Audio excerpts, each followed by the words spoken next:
You can't see those there, can you? No, but even if you hold them, it's fine. Okay, well, I thought if I so did, don't worry. how I'll change them. Cool. Okay, off you go. Action. Juliet Morrison asks, if you could be in a film, what character would you be and why? I would want to be James Bond, because I love James Bond. I just love action films, and I also think Daniel Craig. A lot of people say, you know, he's not James Bond. Well, he is James Bond, but you know what I mean. He's a different James Bond. Yeah, he's a different. It's more action, it's more aggressive, a little bit more shocking.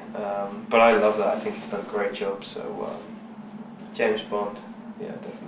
Simon Kenyon asks, what's your greatest achievement to date other than winning the world title in 2009?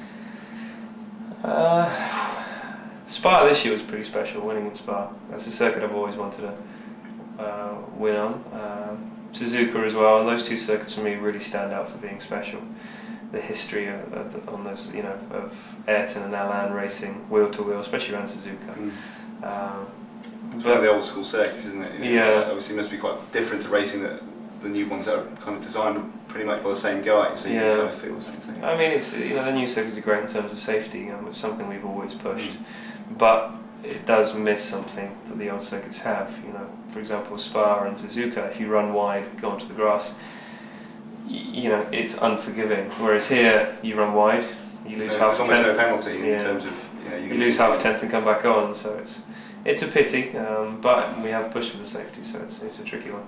But none of this would have happened in my career unless Frank Williams gave me the chance back in 1999, no, start of 2000, to test his car, and then 30 minutes before it was announced to the world that I was going to be a Williams driver, I was told by Frank, so I didn't have any time to plan.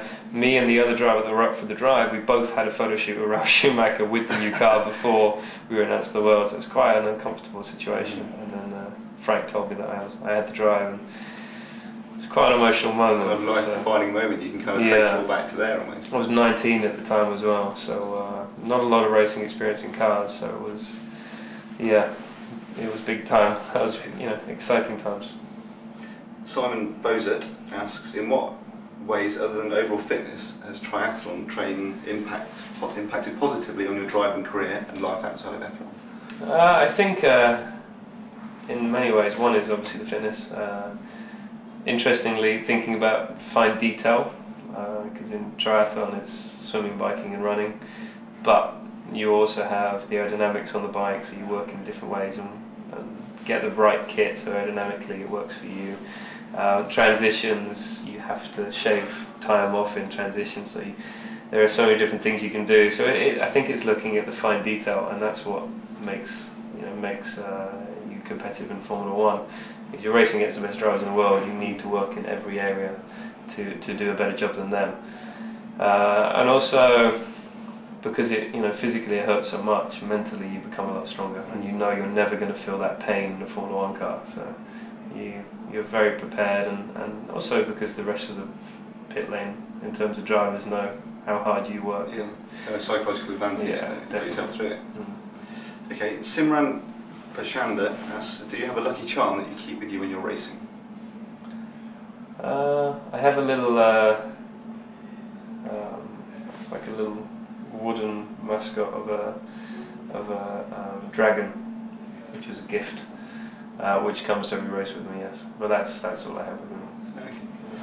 Okay, Matthew Jordan asks, if you could ask any famous person, alive or dead, to dinner, who would it be and why?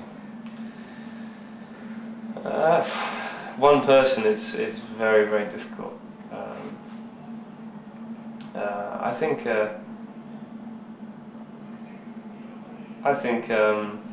Bob Marley would be quite fun.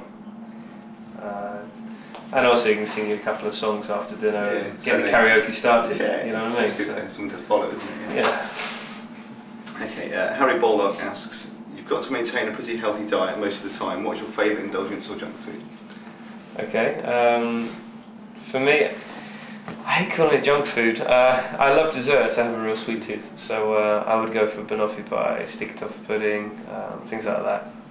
Or actually, the team make the best chocolate brownies. If you ever get the chance, they make them here, fresh every day. And I had one today actually at lunchtime. I had a small lunch. I had fish and salad, which is pretty much what I always have for lunch. No carbs, and I was like, guys, this is not enough today. So they brought out a warm chocolate brownie with a bit of ice cream on the side. It's just amazing. So yeah, I like treating myself with sweet things, so desserts. Tommy Aitchison asks, what advice do you give to the younger generation? I think the best thing is to, even through difficult times, you still have to have a dream. However far away it seems, you still got to work towards it and try your best to work towards it. Because I did a thing with some kids the other day in Japan who were affected by the tsunami in Sendai region, and I went to a kart circuit in Sugo, and obviously these are still very privileged kids, they're able to go karting, but they feel their dreams over to really get to Formula One. One, because there are no manufacturers in Formula One anymore, the Japanese, and also the time manufacturer's gone, and there aren't many sponsors. And that was really good. Yeah. If you said you were a professional, Honestly, I was